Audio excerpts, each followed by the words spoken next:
Hello. അപ്പോൾ ജിത്തൂട്ടിന് എങ്ങനെയായിരുന്നു സ്കൂളിൽ പറഞ്ഞു വിട്ടതെന്ന് കണ്ടാലോ. ഇന്നലെ വന്നപ്പോൾ തന്നെ അവൻ പറഞ്ഞായിരുന്നു എനിക്ക് അപ്പവും കടലയും സ്കൂളിൽ കൊണ്ടുപോകാൻ വേണമെന്ന്. പക്ഷേ ഞാൻ രാവിലത്തേക്ക് അതുണ്ടാക്കി. അപ്പവും കടലയും ഇഷ്ടമായതുകൊണ്ട് ഞാൻ കൊടുത്തുകൊണ്ടിരുന്നപ്പോൾ അവൻ പറഞ്ഞു പല്ലിൻ്റെ ഇടയ്ക്ക് കയറുന്നു, പല്ലുവേദനയെന്ന് പറഞ്ഞിട്ട് ചാറ് മാത്രം മതിയെന്ന് പറഞ്ഞ് അവൻ അങ്ങനെ കഴിച്ചു. തുമ്പീസ് പറഞ്ഞു കടല മാത്രം മതിയെന്ന്. പിന്നെ ഞാൻ അവന് ലഞ്ച് ബോക്സൊക്കെ എടുത്തു വെച്ചു. ഉരുളക്കിഴങ്ങും മുട്ട പൊരിച്ചതും തൈരൊക്കെയാണ് കറി. ദേവൂട്ടനെ അവിടെ വാക്കറിലെടുത്തേക്കാണ്. ഞാൻ എണീക്കുന്ന പുറകെ തന്നെ അവൻ എണീക്കും. അവൻ ഒറ്റയ്ക്ക് കിടക്കേയില്ല. പിന്നെ ജിത്തൂട്ടിനെ ഞാൻ കുളിപ്പിച്ചു അതിനിടയ്ക്ക്.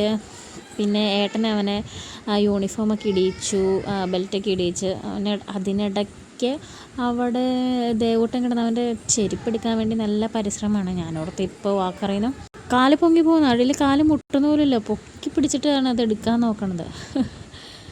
ജിത്തു അതൊക്കെ കണ്ട് അവനോട് എന്തൊക്കെയോ പറയുന്നുണ്ട്. പിന്നെ തുമ്പീസ് കരയാതിരിക്കാൻ വേണ്ടി രാവിലെ പാട്ട് വെച്ച് കൊടുത്താണ്. അങ്ങനെ ജിത്തോട്ടിനെ സ്കൂളിൽ പറഞ്ഞു വിട്ടു.